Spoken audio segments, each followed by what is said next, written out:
Hello,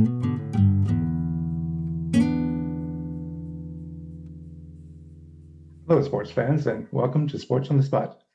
My name is Willie Charger, and I'm going to be joined by Nick James. Later on, Lenny and Ronnie, who are going to give us their lowdown and rundown on the sports world. Today, we're going to be starting the show off by talking a little bit about the NBA, review some of the first round games that took place over the weekend. There were some surprising results that took place, and take a little bit of a look at what happened in the National Basketball Association. Later on, talk some Major League Baseball. The pennant race in the National League West is really heating up as both the Dodgers and the Padres continue their winning ways.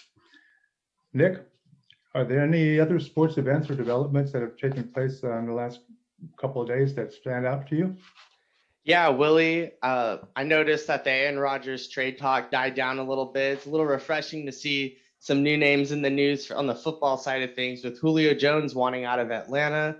You know, they're just a few years removed from a Super Bowl, but I don't blame them for wanting to leave. I mean, they stunk last year, and they're bringing in different tight ends. They're bringing different running backs in. They got Kyle Pitts, who's just another mouth to feed. And, they're not taking someone at number 4 overall. He's not going to be the face of the franchise, similar to Julio Jones, who I believe went number 5 to the Falcons. You thought he was going to be a lifer. He's at the end of his prime. He's definitely going to want to look for a better situation. So I don't blame him for wanting out. What do you think about the weekend, Willie? Well, regarding Julio Jones, the guy is a bona fide superstar. And if I'm an Atlanta fan, I'd be really disappointed to see him leave the team. The NFL also, you mentioned they haven't talked very much about Aaron Rodgers. We haven't said anything about Russell Wilson lately because it seemed that we beat his name into the ground. I just heard on the ESPN today that Pete Carroll, the Seattle coach, says all of that talk was just that talk. They're committed to Russell Wilson, and no more discussion of that. And I know we've been talking about Russell a lot, but once again, his name popped up, so I thought I would bring that up. Before we get over to Larry, I did want to do a shout out to Phil Mickelson, 50-year-old who won the PGA tournament over the weekend, the oldest player to ever accomplish that feat. I like Phil for a lot of ways. I don't follow golf, but I know he's from San Diego and he's a big Charger fan. So a shout out to Phil Mickelson, winner of the PGA championship over the weekend. Let's turn it over to Larry. Lenny, I should say, for his Lenny lowdown. Take it away, Lenny. As NBA teams battle it out in the playoffs, aiming to defeat each other, it's worth noting that sports and military warfare are related more than just metaphorically. If you're a history buff like me, you might know that in ancient Greece or Rome or whatever, sporting events sometimes served as surrogates for actual war between armies and navies. That isn't done today, of course, as we've kind of decided that we really prefer real wars. But what you may not know is that strategies used in modern sports are pulled straight from military history oftentimes, with coaches acting like little generals. Think about last night's Celtics game. I'm going to show you how the Celtics were inspired by Napoleon in the Günzburg Battle of 1805. Napoleon had ordered one of his commanders to seize a bridgehead on the north side of the Danube River. At the same time, the opposing Austrian general had his army stranded nearby, and as he sensed the noose tightening around him, he sent a column to secure the same crossing so his army could use it to make their escape. Now bear with me, and it'll become crystal clear. There were 3 main bridges across the river around Günzburg. But there was also a 4th bridge a little further east. For some reason, nobody ever thought to guard this one, and Napoleon used this unguarded 4th bridge to outflank the Austrians, and he eventually won the battle. Now, speaking of guarding, think back to how Celtics coach Brad Stevens used his guards in the 3rd quarter last night. Can you see it now? If you think he didn't lift that directly from the battle at Günzburg, well, I've got a bridge I'd like to sell you. It was basically plagiarism.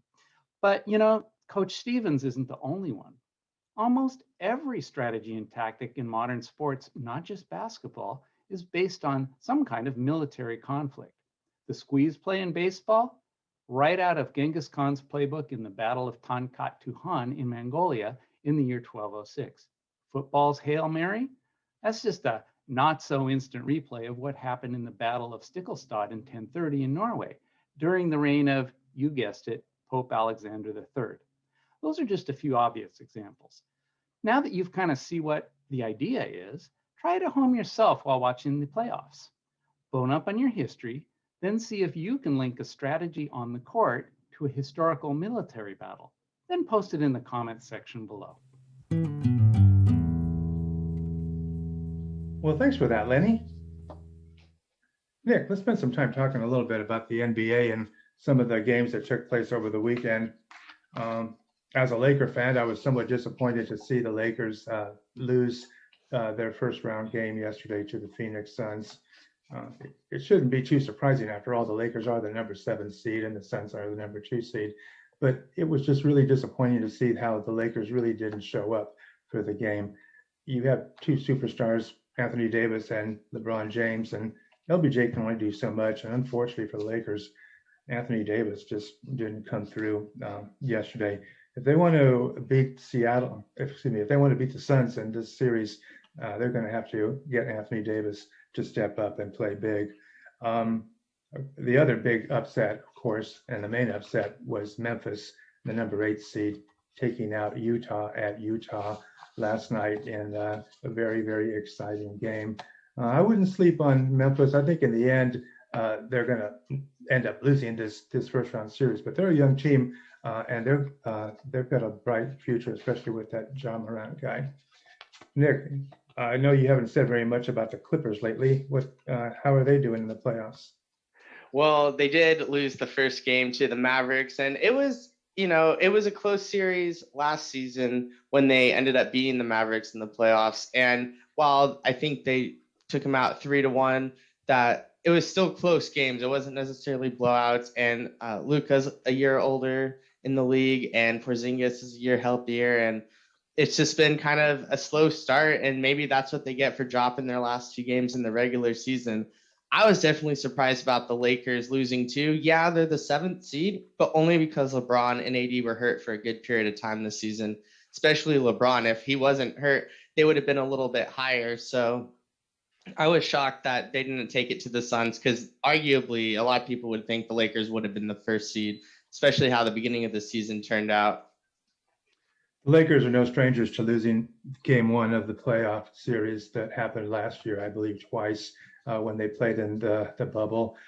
They've been down this road before, and it is a 7-game series, and the Suns have to win 4 before they're going to move on to the second round. That's a big challenge, and I think at the end, the Lakers are just going to have too much, and they are going to prevail over Phoenix. I thought that the game also between the Trailblazers and Denver was a little bit surprising. How it was that Portland was able to go in to Denver and steal that first game. Any thoughts on that series, Nick?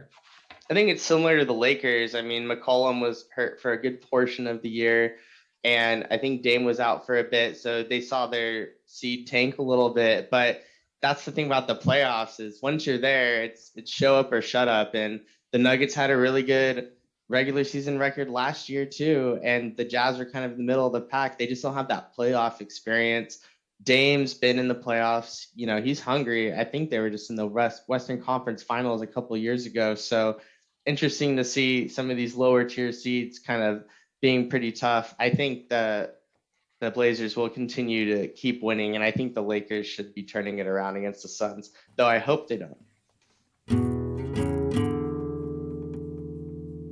Okay, we're back, and we are now joined by Ronnie, and he's here to help us make some sense of what's going on in the early stages of the Major League Baseball season. For me, it's all about the San Diego Padres, who have the best record in baseball.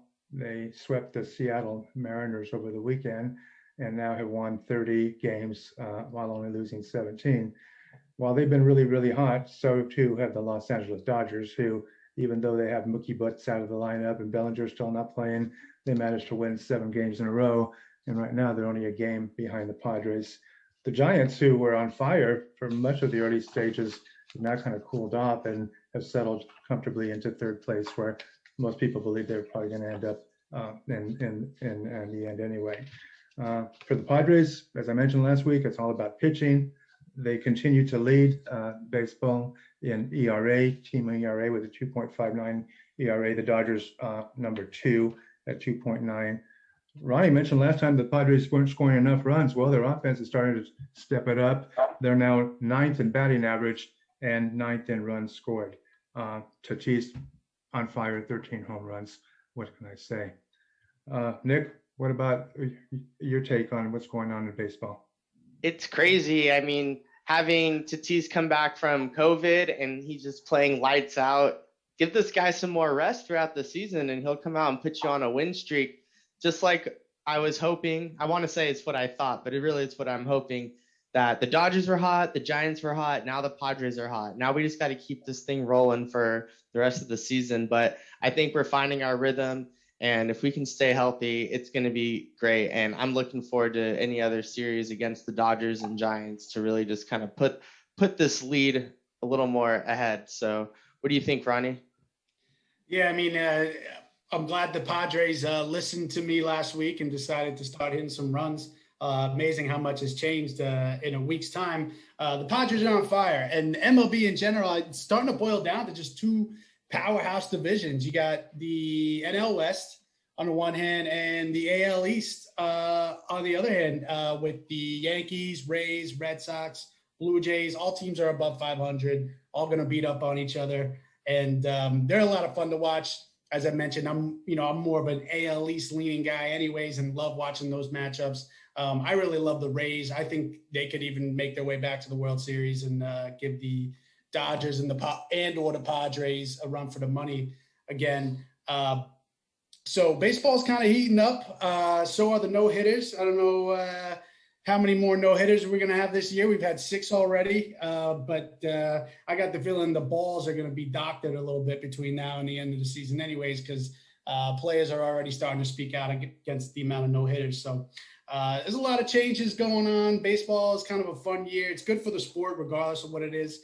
They're trying to attract more viewers. Guys like Tatis are great for the sport, get more fans involved with all the theatrics. I don't know if you guys saw that the new chain that the Padres have now. After every game, Manny Machado had his private jeweler make this custom chain that the player at a game at the end of the game wears. It's a San Diego Padres logo that spins in a circle. That's pretty cool. So stuff like that is fun for the sport. So it's a great year for baseball and having a lot of fun. Maybe early to talk about MVP, but my vote would be for Shohei Ohtani of the California Angels, or the Los Angeles Angels of Anaheim. The guy can hit home runs. He's been hitting these tape measure shots. He even played a little right field. Obviously, he's been on the mound pitching. With Mike Trout out, he seems to be the only real star that seems to be stepping up for the Angels right now. And I hope he keeps it up because I think it's great for the game. Well, I'm with you there. Just a quick note on Ohtani. He should be in the MVP discussion and the leader, but the Angels got to make the playoffs. I mean, how many times is Trout MVP and the Angels just stink? I feel like they win 80 games every year, and they're kind of heading in that direction this year as well. So I would love to see the Angels make the playoffs for that reason, to see Trout and Ohtani play in those meaningful games. But yeah, Ohtani's incredible. He's on another level. I agree with you on the Angels. I don't know how many years they can endure of being in the bottom of the standings. I thought that maybe this year they might turn things around, but I guess I was wrong. Anyway, too bad for the Angels. Great for Shohei Ohtani. And now it's time for the Ronnie Rundown. Take it away, Ronnie. What's going on, everybody? Good to talk to you again. Hope everybody's doing well. Hopefully, you're winning some money out there. I can't say whether or not I have or I haven't. Look, a little word of advice actually makes me think of it. Look, you ever come back from the casino or something? Anybody ever ask, hey, how'd you do? How'd you make out? Look, it all evens out, all right? That's all you got to say. Because frankly, it's none of their business, all right? For one. And it's true, it all evens out. So don't even worry about it, all right? We're not giving you any picks per se today. I wanted to actually tell you about going on my website for some picks, pepperonispicks.com. We're going to be doing blog posts on there about, upcoming games and some of our bets. Some of the other guys are going to be on there contributing. Jackie Gianasulo, Louis Latrolio. You may be familiar with his work at the Garden State Gazette. Frankie Fatanucci, he's a huge New York Liberty fan. He actually coached girls high school basketball championship coach, but he had to retire because of some pending lawsuits. But they're going to be on there. They're going to be doing some blog posts. It's a great time for sports, right? I mean, we got NBA playoffs, we got NHL playoffs. MLB is heading into midseason. You got NASCAR, you got Australian Football League. Ukrainian Badminton League is kind of, at midseason. Brazilian drone racing is kind of having its best year yet. So all these sports that we love, the Japanese hot dog eating circuit's going to be getting underway pretty soon. So we'll have all our picks there for that. And, I'm sure some other stuff. But, hope you all stay safe, gamble responsibly. And, we'll still be checking in here with picks and stuff too. So don't worry about that. But good luck and talk to you soon.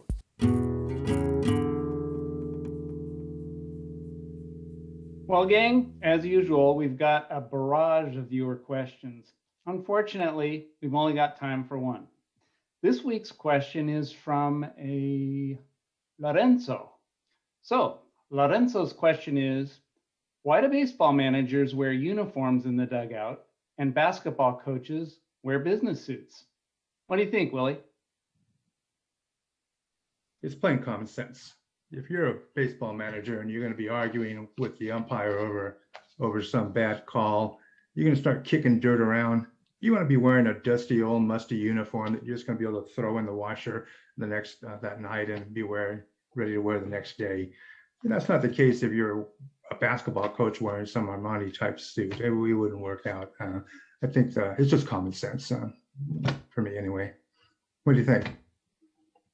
Yeah, when you think about it, you think about how many games baseball plays, 162, almost double the amount of the next league.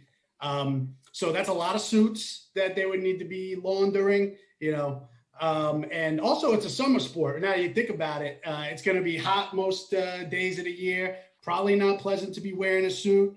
Maybe those uniforms are a little bit more breathable. I don't know. To be honest with you, it's probably not even the reason. It's probably some stupid baseball thing as really the reason that they do it. But we're going to go with that one. Lenny, what do you think? Well, I don't know, guys. I think we're actually accepting a false premise here that all baseball managers do wear uniforms. When I played for the Angels in the Pee Wee League, all of our managers and coaches wore shorts and t-shirts, maybe something with a collar, but no uniforms. I'm going to take it the other way. I like this, and I want to see it in all sports. I want basketball coaches wearing tank tops and short shorts on the sideline. I want Bill Belichick in cleats and shoulder pads. I love it. I think that all the coaches and all the leagues should be dressed like their players. Solidarity shows they're one of the guys, they could still do it. And I don't know why baseball does it, but I think they're ahead of the time. Even though this has been going on for over 100 years, I still think they're ahead of the time with the jerseys. Well, we're just going to have to leave it at that because we're almost out of time. And we've reached that part of the show where we're going to have to say goodbye. I wanted to thank all our viewers for tuning in and reminding everybody to like and to comment and subscribe to our show if they have the opportunity. Remember also that any Sports on the Spot questions can be submitted to the sportsonthespot@gmail.com, or else you can ask the question in the comment section of our YouTube channel. That's going to be it for today's show. Thanks to all our participants for being on the show, and we'll see everybody next time.